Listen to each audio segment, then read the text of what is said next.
Veliki pozdrav svima. Danas ćemo govoriti o načinu na koji je Andrić video i doživeo svet. Naime, čitajući i analizirajući zapise iz njegove knjige Znakovi pored puta, vidjet ćemo da je on svet u mnogome doživljavao i opisivao poput Vladislava Petkovića Disa, koji o svom doživljaju i viđenju sveta ostavlja misli u antologijskoj pesmi koja se naziva Tamnica. Uporedit ćemo i komparativno sagledati Andrićev zapis i stihove pomenute pesme. Dakle, Andrić o svetu piše na ovaj način. Gledajući jedno ljudsko naselje na nekoj vlažnoj strmini, ograđeno ogradom, dođe mi misao o pravoj nameni ovoga sveta.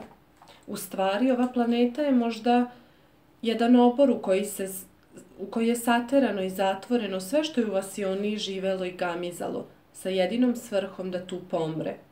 U velikim bolnicama ima po jedna soba u koju prenose one bolesnike za koje se vidi da će živeti još nekoliko sati. U vasioni, ova naša zemlja je takva soba za umiranje.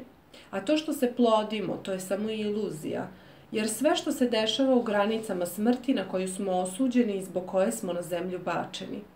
U stvari, mereno vasionskom merom, a kazano našim ljudskim rečima. Juče smo dovedeni, a sutra nas više neće biti.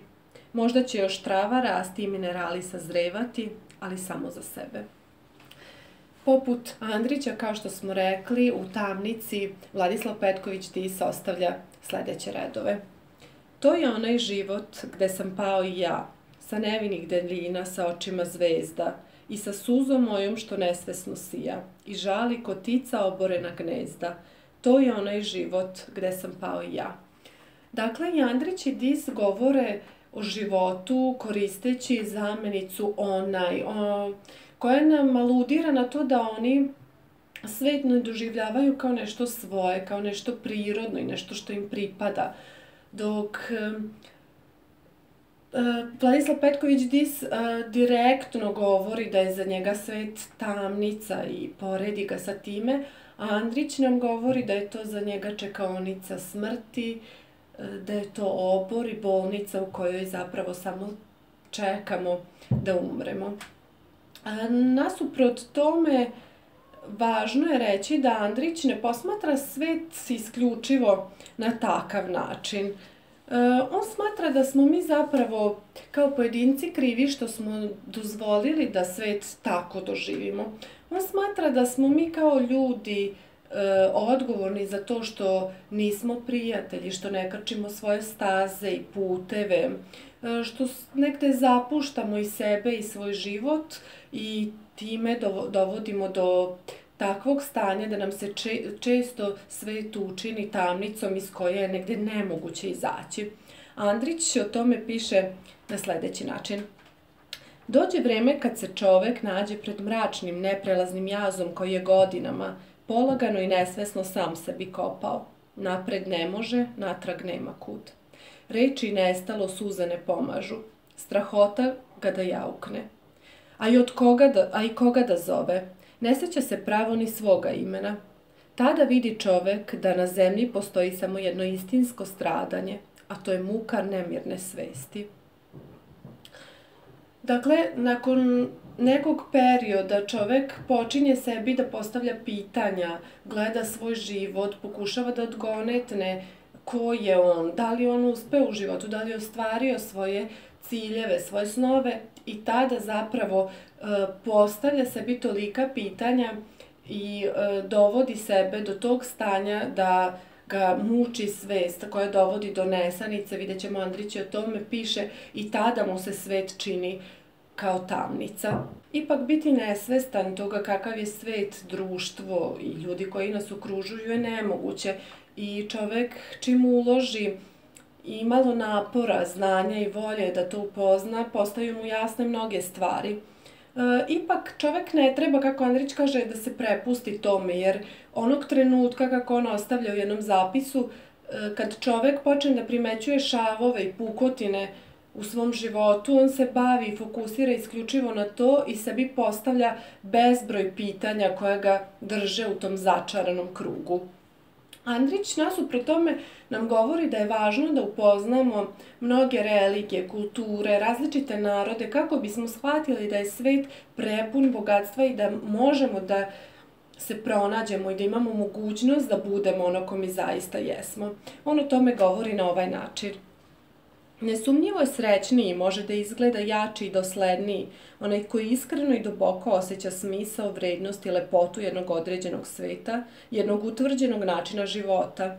Ali samo onaj ko je sagledao i upoznao ili bar naslutio raznolikost sveta i neiscrpnu mnogovrsnost njegovih pojava sa svima njegovim suprotnostima, prelazima i stradanjima, samo taj može biti smatran pravim i potpunim čovekom. On, kao što sam rekla u jednom od videa, govori da ljudi ne smeju biti negativni, da je njemu krivo i negde da, nećemo reći osuđuje, ali da opominje ljude da ne smeju na život da gledaju sa stavom koji on naziva vulgarnim pesimizmom. Ipak on govori da su čovek i svet negde teško pomirljivi, da što je čovek slabiji, kao da mu svet nameće više iskušenja, što je čovek jači, da je on negde opasniji za svet. I to je jedan paradoks koji Andrića dovodi do različitih razmišljanja o svetu. Njegov doživljaj sveta je ipak, rekli bismo, dramatičan. Njemu se čini da on negde tumara svetom, da prelazi različite prepreke, ide različitim stazama, a nekada mu se prosto ne pokazuje rešenje i izlaz i svrha svega toga. Jedan od divnih zapisa je sledeći. Ponekad mi se čini, neodređeno, ali dovoljno jasno čini, da se svet u kome živimo zajedno sa svim onim što jeste i što misli da jeste, nalazi na kosoj, ravni i nesigurnom tlu koje polako i neprimetno, ali stalno i neumitno klizi i spušta se sve niže, tako da se u stvari nikad ne probudimo na mestu na kome smo zanoćili, nego bar za jednu podlakticu niže. Tako se sulja i propada ovaj naš svet zajedno sa čovekom i svim što je njegovo, a to spuštanje i propadanje praćeno je kao varljivom muzikom našim osjećanjima stalnosti i neprolaznosti našeg života. Ili je to samo iluzija našeg tela, koje sa svakim trenutkom što prolazi stvari dotrajava, pa mu zbog toga izgleda da ceo svet stalno mre i nestaje. Andrić govori da mi ne smemo ipak da se plašimo sveta, da onaj ko se plaši da je već potpuno izgubljen i da za njega ne postoji mogućnost da se snađe. On smatra da je naše nepoznavanje, nerazumevanje sveta ono što nas dovodi do toga da mi strahovito i jezivo u njemu stradamo. On smatra da su trenuci sreće čoveku pruženi, da on ima priliku da ih oseti, da ostvari svoje snove, ali da je čovek uvek u nekom stanju pesimizma, da mu se čini da on strada i da je negde nevina, da bukvalno robija u ovome svetu. Andrić kaže da se mnogi zbog toga prepuste i da zapravo umru pre fizičke smrti i nestanu sa ovoga sveta. On smatra da je to izuzetno loše i opominje ljude da moraju da se trgnu, da ne smeju sebi da dozvole da dođu u to stanje. On smatra da je svet bogat različitim lepotama i da je on raznovrstan i da se svako u njemu može naći, da je sve što nam se desi jedan pad, ali on je trenutan i da će to proći, da prosto Bog je energija koja čoveka nikada nije i neće ostaviti, da čovek treba da probudi nadu i veru i da zna da će nakon tih kratkotrajnih trenutaka koji su mu nesrećni i koji mu predstavljaju određene prepreke i izazove doći bolje vreme. Andrić kaže da je naravno tek tada jasno da je svet zapravo balans i ravnoteža između lepih i loših trenutaka, između sreće i tuge, između onog što nas ispunjava i onog što nas uči, ali na to treba da gledamo kao na lekciju, a ne kao na nedaću koja će trajati večno.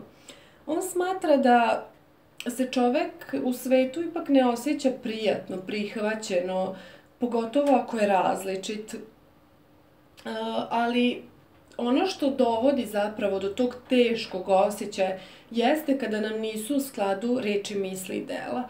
Dakle, čovek kada nije ono što jeste, čini mu se svet još gorim nego što on možda u tom trenutku biva. Andrić o tome govori na ovaj način. Toliko je moj položaj u svetu neprirodan i u tolikoj opreci ono što mislim kada sam sam i ono što radim i govorim kad sam sa ljudima, da posle svakog dodira sa svetom padam pokošen i drhtim u bolu i u nesanici, da kroz mene neprestano prolaze i ponavljaju se kao slova svetlosne reklame. Sve reči koje sam preko dana izgovorio. Da ne bih više mučio tu muku koja postaje nepodnošljiva, ja zabranjujem sebi da se sećam.